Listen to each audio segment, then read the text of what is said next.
Hello बच्चों, आज मैं आपके लिए इंग्लिश का बहुत ही इम्पोर्टेंट टॉपिक लेकर आया हूँ जिसका नाम है फ्रेजल वर्ब। जी हाँ, फ्रेजल वर्ब का यूज़ हमारे इंग्लिश लैंग्वेज की दुनिया में काफ़ी मायने रखता है। तो चलिए देखते हैं फ्रेजल वर्ब किस तरीके से यूज होता है। तो आज का हमारा पहला फ्रेजल वर्ब है वाइप आउट। वाइप आउट का मतलब होता है मिटा देना या ख़त्म कर देना। Example, you can never wipe out the past. You can never wipe out the past. इसका मतलब आप कभी भी अतीत को मिटा नहीं सकते, यानी आप कभी भी अपने पास्ट को ख़त्म नहीं कर सकते। सेकेंड एग्जाम्पल आप ऐसा बोल सकते हैं, we need to wipe out the poverty from our country. यानी हमें अपने देश से गरीबी को ख़त्म कर देने की ज़रूरत है या मिटा देना चाहिए या मिटा देने की ज़रूरत है। तो इस तरीके से वाइप आउट का यूज होता है। नेक्स्ट फ्रेजल वर्ब है हमारी लिस्ट में keep up with. Keep up with एक बहुत ज़्यादा यूज़फुल और बोलचाल वाला फ्रेजल वर्ब है जिसका मतलब होता है साथ साथ चलना या साथ साथ रहना। ये उसका एग्जैक्ट मीनिंग नहीं है, आपको एग्जाम्पल देखकर ज़्यादा समझ में आएगा कि कीप अप विथ कैसे यूज होता है। एग्जाम्पल देखिए, girls like to keep up with the latest fashion. Girls like to keep up with the latest fashion. इसका मतलब है लड़कियों को नवीनतम फैशन यानी लेटेस्ट फैशन के साथ साथ चलना या रहना पसंद है। तो आई थिंक आप समझ रहे हैं कि कीप अप विथ किस तरीके से यूज होता है। सेकेंड एग्जाम्पल आप ऐसा बोल सकते हैं, we need to keep up with the latest technology. यानी हमें लेटेस्ट टेक्नोलॉजी के साथ साथ रहना चाहिए, यानी उससे अपडेटेड रहना चाहिए। तो कीप अप विथ का एग्जैक्ट मीनिंग साथ साथ चलना या साथ साथ रहना नहीं होता, इसका मतलब होता है साथ साथ निभा के चल पाना। आई थिंक आप समझ रहे हैं कि मैं आपको क्या मैसेज करना चाह रहा हूँ।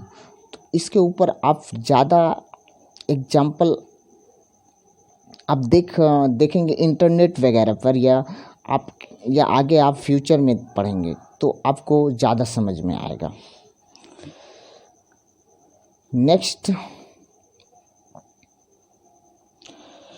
नेक्स्ट फ्रेजल वर्ब है हमारी लिस्ट में फॉल फॉर। फॉल फॉर भी एक बहुत ज़्यादा बोलचाल वाला फ्रेजल वर्ब है जिसका मतलब होता है आकर्षित होना या प्यार में पड़ना। ये बहुत कॉमनली यूज होता है। और सेकंड मतलब होता है विश्वास कर लेना। कर लेना।